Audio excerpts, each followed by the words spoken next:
Welcome to icon news. నేను మీ పవన్ కృష్ణమూర్తి. ఇన్నాళ్ళు పత్రికల్ని ఎప్పుడన్నా విమర్శించడం ఇది వచ్చినప్పుడు అంటే అక్షర దోషాలు ఉన్నప్పుడు, లేదంటే ఏదైనా తప్పుడు వార్త ప్రచురించినప్పుడు నార్మల్గా విమర్శించడం అనేది మీరు చూసుంటారు నా దగ్గర నుంచి. అంతే తప్ప ఎప్పుడు పత్రికల్ని పేరు పెట్టి ఫలానా పత్రిక ఫలానా ఇది రాసింది ఇది చేసిందని ఎప్పుడు అనలేదు. ఫర్ ద ఫస్ట్ టైం ఇవాళ అనాల్సి వస్తుంది. అంటే ఎందుకు పవన్ స్పెసిఫిక్గా ఈ రోజే తీసుకున్నారు అంటే, ఈ ఈనాడు పత్రికని కానీ, ఆంధ్రజ్యోతిని, లేదంటే మన సాక్షి పత్రిక, ఈ మూడే ప్రధానంగా ఉన్నాయి కాబట్టి ఇప్పుడు అందులో ఆంధ్రజ్యోతి అనేదాన్ని సపరేట్ వింగ్ లో పెట్టేశారు. ఎప్పుడు ఈనాడు వర్సెస్ సాక్షిగానే నడుస్తూ ఉంటుంది. జగన్మోహన్ రెడ్డి గారు కూడా అలాగే ప్రొజెక్ట్ చేస్తూ ఉంటారు. అసలు సాక్షి పత్రిక పుట్టిందే ఈనాడుకి పోటీగా అనేది అందరికీ తెలిసినటువంటి విషయమే. ప్రభుత్వానికి పారదర్శకంగా ఉండాలి అని చెప్పి జగన్మోహన్ రెడ్డి గారు స్టార్ట్ చేశారు. ఇదంతా కూడా అందరికీ తెలిసినటువంటి విషయమే అప్పట్లో. సరే, రాను రాను పాత్రికేయ విలువలు, పత్రికా భాషా విలువలు ఇవన్నీ కూడా దిగజారిపోయాయి అనేది 100% అందరూ నమ్మేస్తున్నటువంటి పరిస్థితి. చదువుతున్నారా లేదా ఇవన్నీ కూడా పక్కన పెట్టేస్తే 100% నమ్మేస్తున్నారు, అంతా అయిపోయింది. బట్ ఇందులో ఇవాళ ఇచ్చినటువంటి ఒక వ్యక్తికి సంబంధించినటువంటి వివరణ చూసినప్పుడు మాత్రం నాకు నిజంగానే కాస్త చిరాకు అనిపించి స్ట్రైట్గా ఆ పత్రిక ఓనర్కే ఈ విషయం చెప్పాలని ఈ వీడియో చేస్తున్నా. ఏం రాశారంటే, సాక్షి వాళ్ళు పత్రిక మరియు టీవీలో కూడా వాళ్ళు ఇచ్చినటువంటి వివరణ ఏంటి అనేది చూసినప్పుడు ఒక వ్యక్తికి సంబంధించి, ముఖ్యంగా గుంటూరు ఎంపీ క్యాండిడేట్గా కూటమి తరఫున తెలుగుదేశం పార్టీ అభ్యర్థి పెమ్మసాని చంద్రశేఖర్, డాక్టర్ పెమ్మసాని చంద్రశేఖర్ నిలబడ్డారు. ఆయన పంధాలో ఆయన దూసుకుని వెళ్ళిపోతున్నారు. ఆయన మీద తప్పుడు వార్తలు ఏం రాశారు? అమెరికాకి వెళ్ళక ముందు పెమ్మసానికి తినడానికి తిండే లేదు. సాక్షి టీవీ ఏం చెప్పాలి? ఈ ఒక్కటే లైన్, అంతకుమించి నాకు ఇంకా తీసుకోవాలనిపించట్లా. అంటే నాకు ఇక్కడ బాలకృష్ణ గారి సినిమా అఖండలో ఒక డైలాగ్ గుర్తొస్తుంది, బోత్ ఆర్ నాట్ సేమ్. టైటిల్లోనే మీకు అర్థమై ఉంటుంది. అంటే పోలిక అంటే అసలు నా పోలిక పెట్టడానికి కూడా లేదు. ఎవరి వంశ చరిత్ర ఏంటి అనేది కూడా తీసుకున్నప్పుడు కాస్త కటువుగానే ఉంటుంది, మీరేమీ అనుమానపడక్కర్లేదు ఈ విషయంలో. ఎవరి వంశ చరిత్ర ఏంటి అనేది తీసుకున్నప్పుడు కాస్త ఉండాలి. ఇక్కడ కాస్ట్ని నేను తీయట్లేదు, ఏ కాస్ట్కి ఎంత ఉంది, ఎంత పవర్ఫుల్ ఏంటి అనేది నేను తీయట్లా. బట్ ఎవరి వంశం ఏంటి, ఎవరు ఎక్కడి నుంచి వచ్చారు ఏంటి అనేది తీసుకున్నప్పుడు మాత్రం అసలు వాళ్ళతో సరిపోతారా? అమ్మ భారతి గారు, మీరు మీ భర్త గారు జగన్మోహన్ రెడ్డి గారి గురించి ప్రచారానికి వెళ్తున్నప్పుడు మీ సొంత నేతలే అడుగుతున్నారు, మా ఆస్తి పత్రాల మీద నీ ముగుడి బొమ్మ ఎందుకు ఉంది అని చెప్పి. ఇంకో రెడ్డి గారు అడిగారు మిమ్మల్ని. మరి ఆ ఫ్రస్ట్రేషన్లో ఉన్నారో, లేదంటే సమాధానాలు చెప్పలేక ఇదంతా చేస్తున్నారో, లేదంటే 6 గంటల 30 నిమిషాల కాల్ వార్తల ప్రకారం మద్యపాన నిషేధం చేయకుండా ఓట్లు అడగను అన్నటువంటి దాని మీద 2024 ఎన్నికల్లో ఇక తప్పుకుంటున్నాను నేను అని ప్రకటన చేయబోతున్న జగన్మోహన్ రెడ్డి గారి ఫ్రస్ట్రేషన్ని మీద అనుకుంటున్నారో తెలియక ఆఫీస్లో కూర్చుని ఏం చేయాలో తెలియనటువంటి వాటికి ఇగో ఇలాంటి వార్తలు వండి వార్చి ప్రజల్లోకి పంపాలని మీరు చేసే ప్రయత్నం ఏదైతే ఉందో అతి జుగుప్సాకరంగా, దరిద్రంగా, నికృష్టంగా, నీచంగా ఉంది అనడంలో ఎటువంటి సందేహం లేదు. ఆయన అమెరికాకి వెళ్ళక ముందు తినడానికి తిండి లేదు అంటే, అమెరికాకి వెళ్ళడానికి ముందు ఇప్పుడు వీసా రావడానికి ముందా, వీసా దానికంటే ముందు ఇక్కడ డాక్టర్ చదివేటప్పుడా, లేదా అంతకు ముందు ఇంటర్మీడియట్ చదివేటప్పుడా, 10th క్లాస్ చదివేటప్పుడా, ఎప్పుడు పెమ్మసానికి తిండి లేదు? అసలు వాళ్ళ వంశవృక్షం ఎక్కడ మొదలైంది, వాళ్ళు అసలు ఎక్కడి నుంచి వచ్చారు, వాళ్ళ ఆరిజిన్ ఏంటి, వాళ్ళ స్థాయి ఏంటి అనేది అసలు ఏమన్నా కనీసం చరిత్ర పుటల్లోకి వెళ్ళి చెక్ చేసుకున్నారా? ఎందుకంటే ఇది స్ట్రైట్గా అడగాలనుకున్నటువంటి ప్రశ్న. ప్రతి కుటుంబానికి కూడా ఒక వంశవృక్షం అనేది ఉంటుంది, ఎక్కడి నుంచి వచ్చారు వాళ్ళు ఏంటి అనేది ఉంటుంది ప్రతి ఒక్కళ్ళకి కూడా. కొన్ని తరాలు, ఆ తరాల అంతరం, తారతమ్యం అనేది తెలుసుకోకుండా ఇష్టం వచ్చినట్టు పెమ్మసానికి అసలు అమెరికా వెళ్ళడానికి ముందు తిండి తినడానికే లేదు అని ఎలా మాట్లాడతారు? అందులో జగన్మోహన్ రెడ్డికి పోలిక పెట్టాలా? ఏం పెట్టాలి జగన్మోహన్ రెడ్డికి? Richest CM in Indiana? ఆ రిచెస్ట్ సీఎం అవడానికి వెనకాల కారణాలు ఇవన్నీ తవ్వి తీస్తే సిబిఐ కేసులు, ఈడీ కేసులు, మళ్ళీ దాంట్లో రాజకీయం తీసుకొచ్చేస్తారు అంతా సోనియా గాంధీ చేసిందని. రాజశేఖర రెడ్డి ఉన్నప్పుడే మన పరిస్థితి ఏంటి అనేది కూడా తెలుసుకోవాలి, రాజారెడ్డి ఉన్నప్పుడు పరిస్థితి ఏంటో తెలుసుకోవాలి, దానికి ముందు వెంకటరెడ్డి, చిన్న వెంకటరెడ్డి అప్పుడున్నప్పుడు ఏంటో తెలుసుకోవాలి. మరి వీటితో పోలిస్తే పెమ్మసాని చంద్రశేఖర్ గారి చరిత్ర అనేది విజయనగర సామ్రాజ్యం నుంచి మొదలైంది. శ్రీకృష్ణదేవరాయల ఆస్థానంలో పెమ్మసాని రామచంద్ర నాయుడు, ఇలా వాళ్ళ పేర్లు ఉన్నాయి, నాకు కరెక్ట్గా గుర్తు రావట్లా. ఇలాంటి వాళ్ళందరూ కూడా ఉన్నారు. అక్కడి నుంచి మొదలైంది వాళ్ళది 250, 350 ఏళ్ల చరిత్ర వాళ్ళది ఇంకా అప్పట్లో. ఆ తర్వాత కాలక్రమేణా ఎవరి వృత్తుల్లో వాళ్ళు స్థిరపడ్డారు. ఆయనకి తెలివితేటలు ఉన్నాయి, చక్కగా డాక్టర్ని చేసుకున్నాడు వాళ్ళ నాన్నగారు ఆయన్ని, చంద్రశేఖర్ గారిని. ఏం చేశారట, నిజమే, నరసరావుపేటలో వాళ్ళ నాన్న ఆయన కష్టపడి మాధురి హోటల్ అనేటువంటి దాన్ని నడుపుకొని, సొంత కాళ్ళ మీద మాధురి హోటల్ అనే దాన్ని నడుపుకొని, ఇప్పటికీ వాళ్ళ ఫ్యామిలీ బిజినెస్ అదే, మాధురి హోటల్ అని ఉంటుంది.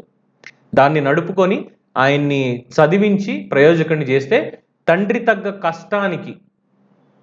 పడ్డ కష్టానికి తగిన ఫలితంగా ఆయన చదువుకుని ఆయన కాళ్ళ మీద నిలబడి ఈరోజు భారతదేశంలోనే రిచెస్ట్ ఎంపీ క్యాండిడేట్, లోక్సభకి పోటీ పడుతున్న అత్యంత ధనవంతుడైనటువంటి ఎంపీగా నంబర్ 1 ప్లేస్లో ఉన్నారు.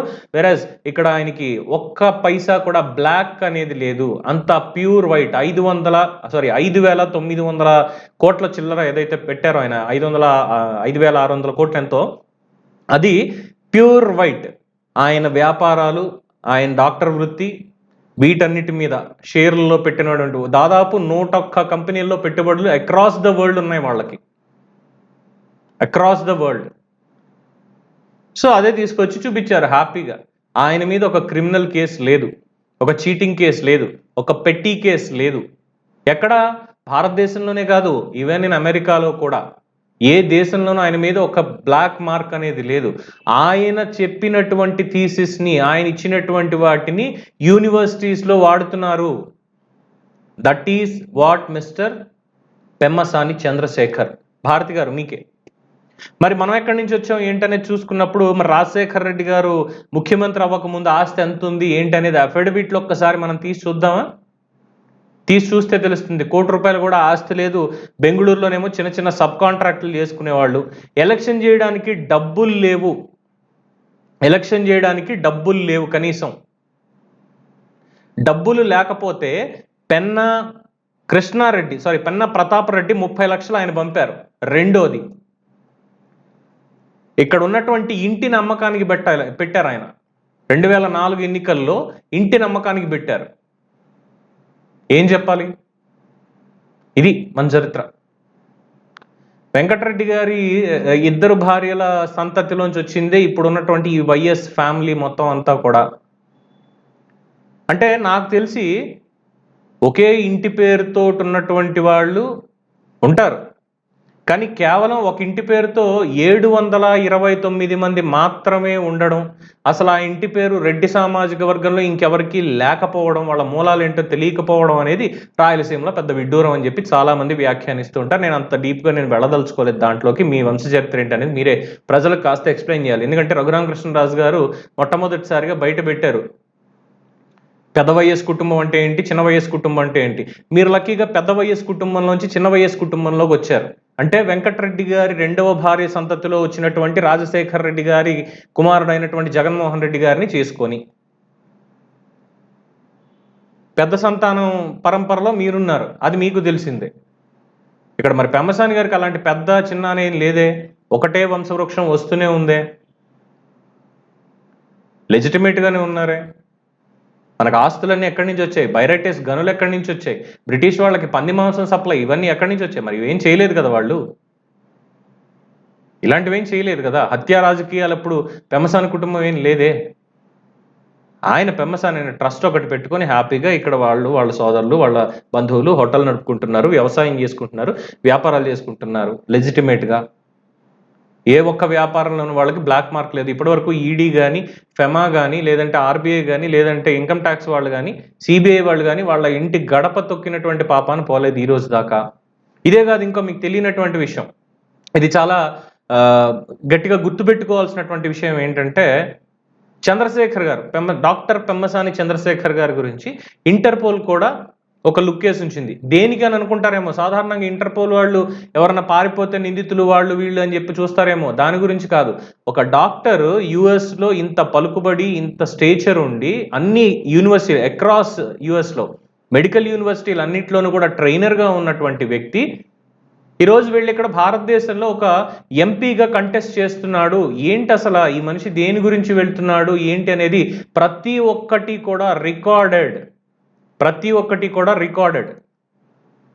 వాళ్ళ దగ్గర డీటెయిల్స్ అన్నీ అప్డేట్ అవుతూ ఉన్నాయి.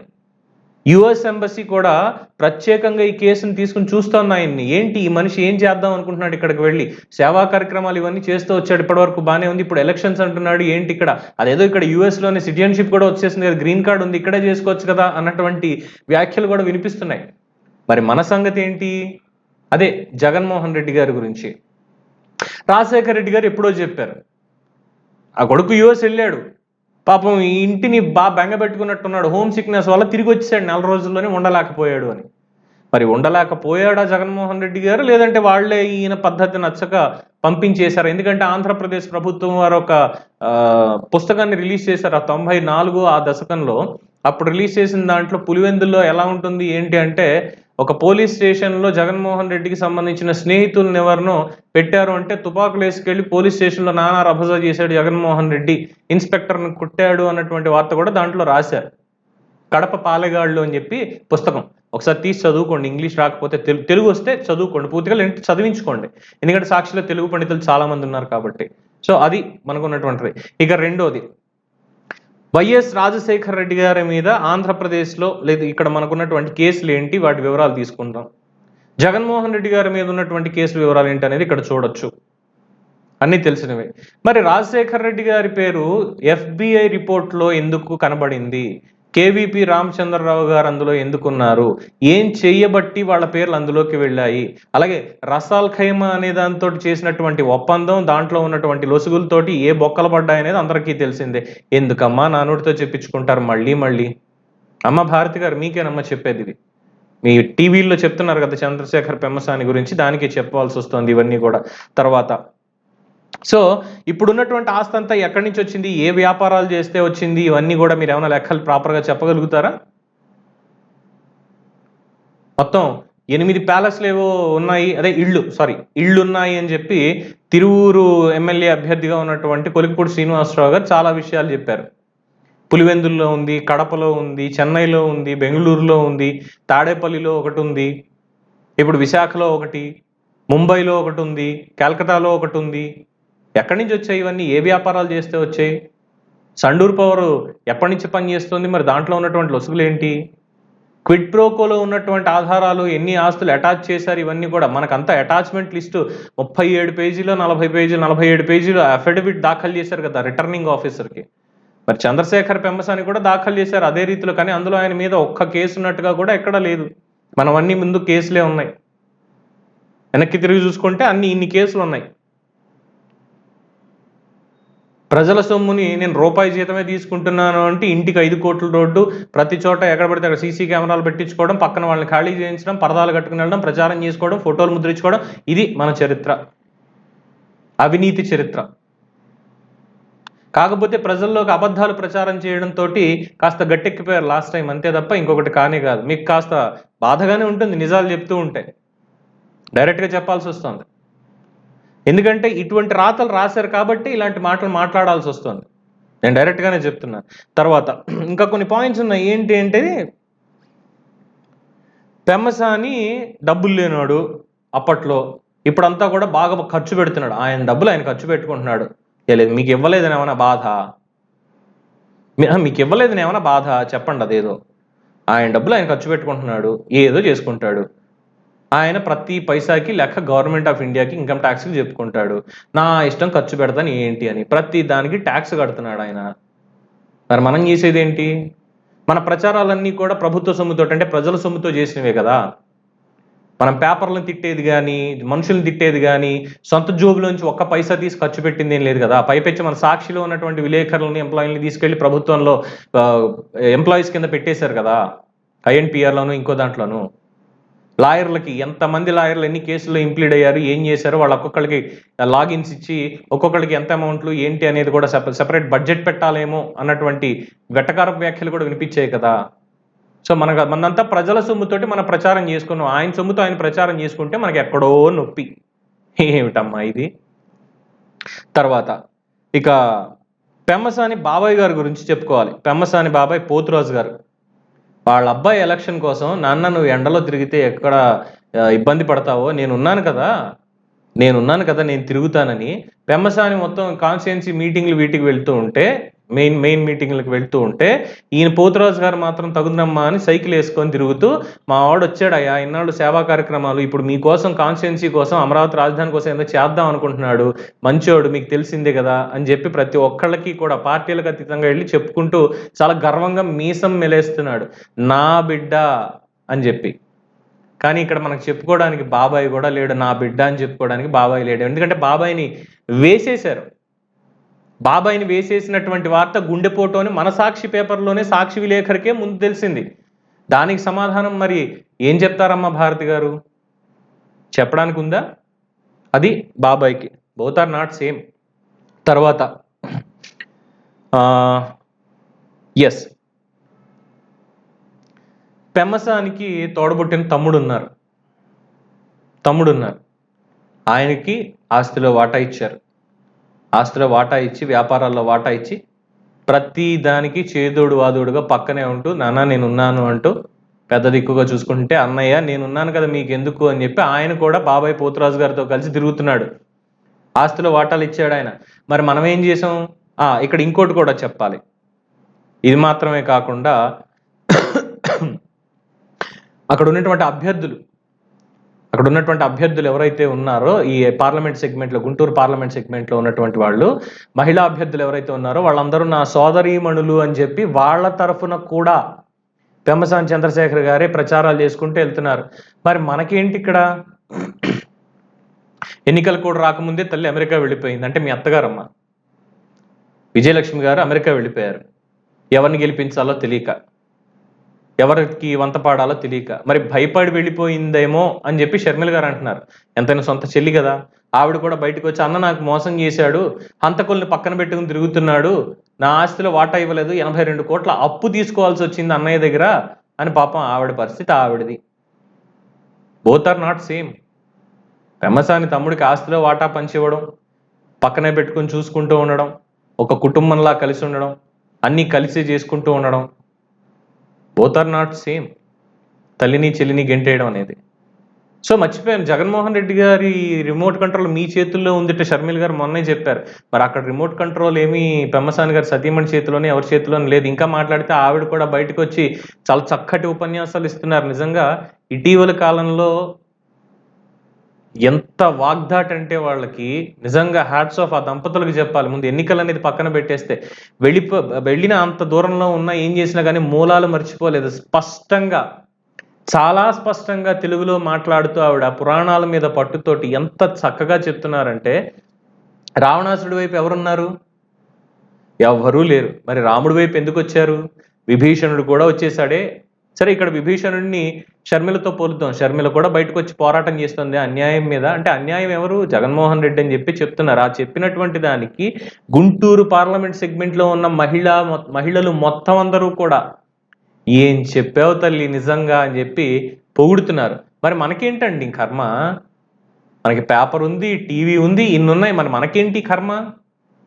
వెళ్తే నీ మొగుడి బొమ్మ ఏంటి నా పేపర్ల మీద అని అడుగుతారు మిమ్మల్ని. బోత్ ఆర్ నాట్ సేమ్ కదా. మరి ఎందుకు ఇలాంటి తప్పుడు వార్తలు ఆయన మీద ఎలా చేస్తారు? ఎందుకని చెప్పి ఇలాగా ఇది మాట్లాడతారు? పెమ్మసాని టార్గెట్ చేసుకుని మేబీ ఆయన సవాల్ చేశారు కదా, దమ్ముంటే నాకు వచ్చి ఇక్కడ నా మీద పోటీ చేయ జగన్మోహన్ రెడ్డి అని సవాల్ విసిరారు కదా, దానికి ఉక్రోషంతో ఏమన్నా ఇటువంటివి చేస్తున్నారా, నెగిటివ్ పబ్లిసిటీ చేయాలి వాళ్ళకి అని. మీకు తెలియంది ఏంటంటే, మీరు విసిన ప్రతి రాయి మీ మీదకే వచ్చి పడుతోంది, మీకు తెలియట్లేదు. అది రాయి విసరడం ఎందుకు, మళ్ళీ నెత్తి కట్టించుకోవడం ఎందుకు? ఇదేం ఆ గులకరాయి నాటకం కాదులేండి, ఇది మీరు రాసేటువంటి అక్షరాల రాయే. ఇప్పటికైనా అర్థం చేసుకోవాలి, బోత్ ఆర్ నాట్ సేమ్ అనేది. వంశవృక్షం ఒకటి చాలు చెప్పుకోవడానికి, ఎక్కడ అని. ఇక్కడ నేను కమ్మారెడ్డి అనేది నేను తీయట్లేదండి, నేను చాలా ఓపెన్గా చెప్తున్నా. కమ్మారెడ్డి తీయట్లా. స్వశక్తి మీద పైకెదిగినటువంటి కాలరెగరేసి నేను ఇది అని చెప్తున్నటువంటి డాక్టర్ పెమ్మసాని చంద్రశేఖర్ ఎక్కడ? ప్రతిదానికి నేను రాజన్న బిడ్డని అని చెప్పి ఒక ట్యాగ్ వేసుకొని ఇక్కడికి వచ్చిన తర్వాత నేను మీ బిడ్డని అని చెప్పి మొత్తుకుంటూ బటన్లే నొక్కుతున్నాను అంటూ పీకలు నొక్కుతున్నటువంటి, అంటే పీకల్ ఇన్ ద సెన్స్ జీవితాలు, జగన్మోహన్ రెడ్డి ఎక్కడ? స్వశక్తి మీద ఆయన ఎక్కడ ఎదిగాడు? అంతా పరాభుక్తమే కదా. పరాన్న భుక్కు, పారాసైట్ అంటారే, పరాన్న భుక్కు. మిగతా వాళ్ళందరూ సంపాదించినటువంటి దాంట్లోంచి తీసుకొచ్చి ఈ దాంట్లో పెట్టుబడులు, క్విడ్ ప్రోకో అలా ఎదిగిందే తప్ప ఈయన సొంతంగా ఇదిగో ఇది నా కష్టార్జితం అని చెప్పి చెప్పడానికి ఏం మిగిలింది? ఈ 5 ఏళ్లలో కూడా ఆయన సొంత జేబులోంచి పెట్టింది పైసా లేదు. ఆయన ప్రమోషన్కి కూడా 60 మంది సలహాదారులు, వాళ్ళ సొంత పార్టీ కార్యకర్తలను వాలంటీర్ల కింద ప్రజల సొమ్ముని ఎలా వాడాలో శుభ్రంగా తెలిసినటువంటి వ్యక్తి జగన్మోహన్ రెడ్డి అమ్మ భారతి గారు. తెలుసుకోండి. మీ సాక్షి పేపర్ని ప్రజల సొమ్ముతో కొనాలి.